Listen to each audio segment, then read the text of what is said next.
Fala pessoal, tudo bem com vocês? Sejam bem-vindos aí ao primeiro vídeo do canal. Eu vou estar trazendo para vocês essa semana um vídeo sobre trade recap, tá? Que foram os trades que eu peguei ao longo aí da semana e eu espero que vocês curtam, tá? Então, bora começar? Primeiro de tudo, o meu viés diário para essa semana ela estava de alta, muito por conta dos acordos comerciais, né, no caso, que estavam em discussões, que foram feitos aí ao longo do final de semana entre os Estados Unidos e a China. Eu utilizo um pouco de análise fundamentalista nos meus viés, né? No meu viés, no caso. E isso embasa muito porque casa também junto com a volatilidade, que é o que eu quero ver no gráfico, eu quero aproveitar. Em se tratando de índices, a gente quer ver volatilidade, né? Movimentar aí durante o dia pra gente estar surfando, né? Seja a expansão, enfim, o movimento que a gente vai querer pegar. Então, o que aconteceu é que o dia ele já abre com um gap gigantesco por conta desse acordo comercial aí que estava em discussão, né? E a minha tomada de decisão aqui para pegar o trade, ele já estava próximo do topo que ele tinha feito ali do dia, mas o ponto de partida aqui foi que eu estava aguardando um sweep de liquidez claro e uma inversão do preço para dar continuidade para alta, né? Eu utilizo como confluências o SMT, eu não sei se vocês conhecem, mas é o Smart Money Technique, algo assim, que basicamente esse fundo aqui do Nasdaq foi sweepado, enquanto que o fundo do S&P ele respeitou basicamente os dois fundos. Então, nesse ponto, ele me mostra, isso com base tudo em estudos, né, enfim, que o mercado ia reverter, né, no caso para alta novamente. Então, esse ponto aqui, quando ele quebra a estrutura de volta para cima, significa para mim que o mercado mudou totalmente de volta, né? Alinhando os time frames tanto do M1 com o M15 com o diário H4, que são os tempos fractais respectivos de cada tempo gráfico. E o meu modelo, ele deu aqui, né, que foi a inversão do Fair Value Gap, nesse ponto. E aqui ele respeita uma segunda vez. Então, nesse ponto aqui, eu acabo pegando duas vezes, principalmente depois de ele ter confirmado essa inversão, né, que ocorreu. Junto do sweep, respeitando os fundos lá no S&P, e com alvo praticamente ali ó, em 1 para 3, mais ou menos, que era aqui nesses topos. Eu tava com target mais ou menos aqui em cima, mas eu fiquei confortável em sair aqui porque já me pagou um bom trade aqui, um bom valor. Indo pro nosso segundo trade aqui, pessoal, que foi feito na terça-feira, né? Foi bem na abertura do mercado, após ter tido a notícia. O viés era total de alta ainda, seguindo aquele modelo que eu passei para vocês lá num post do Instagram, né? Que é o modelo do dia seguinte. A expectativa que eu tinha era que ele continuasse de alta, indo em busca do PDH. Foi de fato o que aconteceu, né? Já amanheceu total de alta. Tinha mitigado uma região aqui importante do preço de uma POI que deu validação, o mercado só começou a subir, né? Então ele estava muito forte na alta e não tinha nada para caçar vendas nem que alterasse, né, o viés. Indo aqui para um minuto, o trade que eu peguei foi logo aqui na abertura do mercado, na segunda vela que teve após a abertura, onde teve a manipulação para baixo dessa liquidez toda interna que tinha aqui. Eu vendo a rejeição e principalmente também pelo fato dele confirmar o SMT junto, ele deu um dos modelos que eu tenho, né, de entrada. Eu acabei executando aqui na rejeição e quase no meio da segunda vela aqui. E com isso eu estendi até o meu alvo ali do 2,5, 2, que é o Standard Deviation. Eu tinha muita convicção desse trade aqui para ele dar certo, porque eu tenho algumas confluências por trás que embasam, né, isso.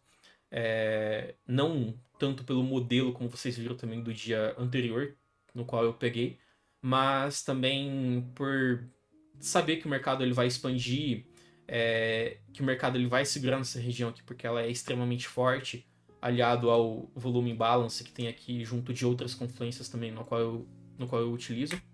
Mas o segundo tradezinho que eu peguei foi aqui e o mercado depois disso daqui só surfou para cima.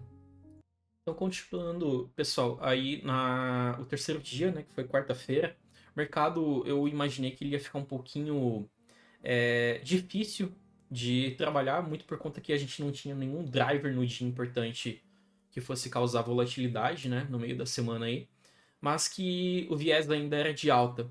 E trazendo um pouquinho do modelo lá que eu passei para vocês no Instagram, cada hire, né, do dia, ou seja, PDH, de cada respectivo dia, ela estava sendo consumida. Então, meu viés ainda continuava de alta, era só alinhar os time frames menores, né, para pegar o trade.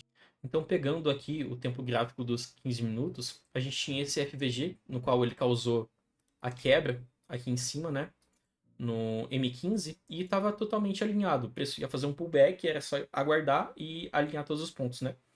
Então, lá no 1 minuto, dá para refinar melhor, e aqui tem uma liquidez, e dá para ver que o mercado ele faz uma acumulação gigantesca, né, de liquidez aqui em cima, com falhas de oscilação, que são essas falhas de swing aqui no qual eu trabalho, que são a geração de liquidez. E nesse ponto aqui, o que acontece? Eu peguei o trade nesse primeiro momento aqui, e eu não gostei de como o trade estava se desenvolvendo, porque antes da notícia, antes da abertura do mercado, eu imaginei que ele ia de fato começar a andar a meu favor. Só que ele começa a ir lento e eu não gosto, né? Então nesse ponto aqui eu acabei saindo com por volta daqui com pouco, e eu aguardei realmente de fato a abertura do mercado, assim como os outros trades que eu peguei, que me confirmou o viés. Nesse ponto, eu havia fechado aqui com 0,70, mais ou menos, e o preço ele veio, sweepou essas lowers aqui, e tem um indicador que me mostra ali, como eu estava também mostrando nas telas secundárias aqui, do S&P, o SMT.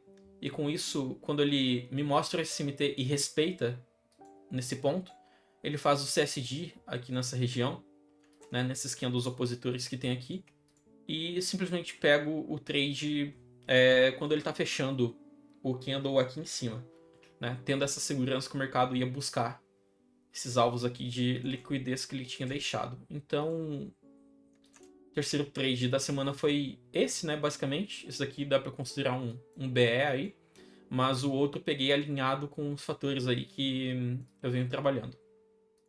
Indo pro quarto trade aqui que eu peguei, ontem tinha notícia também às 8h30 da manhã, né, que ia sair o núcleo de inflação lá dos Estados Unidos. Igual terça, né, só que no impacto em outras fontes, né, do país. Então, o que eu tinha aqui, ó? Londres já havia feito a lower do dia, eu estava bem convicto de que ele ia respeitar essa região e ia continuar de alta, né? O mercado havia swipado uma liquidez gigantesca que tem aqui, né? Criada dos dias anteriores. E sem contar também que no time maior, nesse ponto aqui do gráfico, ele está mitigando um FVG. Então, essa liquidez toda interna aqui foi consumida e ele teve rejeição. Isso mostra para nós pelo próprio H4. Alinhando o M15 nesse ponto aqui, a gente percebe que o mercado ele já está nos dando certas intenções, que é o quê? A inversão de um Fair Value Gap aqui no time do M15, certo? O rompimento dele com o corpo de um candle, então isso para mim torna inválido esse FVG bearish e ele se torna bullish, né, essa região. Consigo, o preço ele se manteve aqui por muito tempo. E quando foi meu horário, bem dizer, de operar, né? Quais que são as confluências que a gente tem aqui? Primeiro de tudo, aquele Inverse Fair Value Gap, no qual eu utilizo. Uma região descontada, né? Obviamente, dentro dessa lag aqui toda. Junto da liquidez que eu tenho aqui, embaixo, né? Eu apenas tinha que aguardar o mercado ele realinhar. Então, nesse ponto, um dos fatores decisivos para mim que me dão essa segurança, né, aliado a todo o contexto, né, e narrativa por trás do trade, é que o mercado ele já estava numa região bem precificada para pegar o trade. Eu peguei o trade pelo M1, que foi bem nessa região aqui. Foi por volta daqui, protegendo no corpo aqui. E levando até, de fato, lá em cima. Até aqui. Por que eu tive essa segurança? Por todo esse contexto que eu falei para vocês e também principalmente por conta da notícia. Lembre-se de um dos pontos que eu falei para vocês que eu utilizo a análise fundamentalista, né? E eu interpretei os dados para compra. Logo, eu aliei isso com todos os fatores para mim, para eu comprar o trade. Sem contar também que aqui ele já havia feito o CSD para mim, ele inverteu o FVG que tinha aqui dentro, dando duas confluências para mim para eu pegar o trade. Uma das coisas que eu coloquei para mim dentro do operacional é nunca utilizar uma só tomada de linha de decisão que me leve a pegar um trade, né? Então eu tenho contexto do time maior, premium discount, um sweep de uma liquidez totalmente relevante aqui, sem contar também um sweep aqui que está me mostrando pelo indicador, no qual eu utilizo bastante para as minhas tomadas de decisão, e alinhamento de todos esses pontos. Eu carreguei o trade, tanto que, se eu for mostrar para vocês, esse último foi esse aqui o resultado, né? E esse é um dos poucos, bem dizer, alinhamentos que eu tenho aí, e um pouquinho aí para vocês acompanharem como é que eu faço, enfim, como pego os trades. Mas é isso, pessoal. Espero que vocês tenham curtido. Pretendo trazer mais vídeos, tá? Melhorar também, enfim, todos os aspectos aí. Mas para esse primeiro é isso daí. Muito obrigado pela participação e visualização de todo mundo aí. Fica um abraço e até a próxima.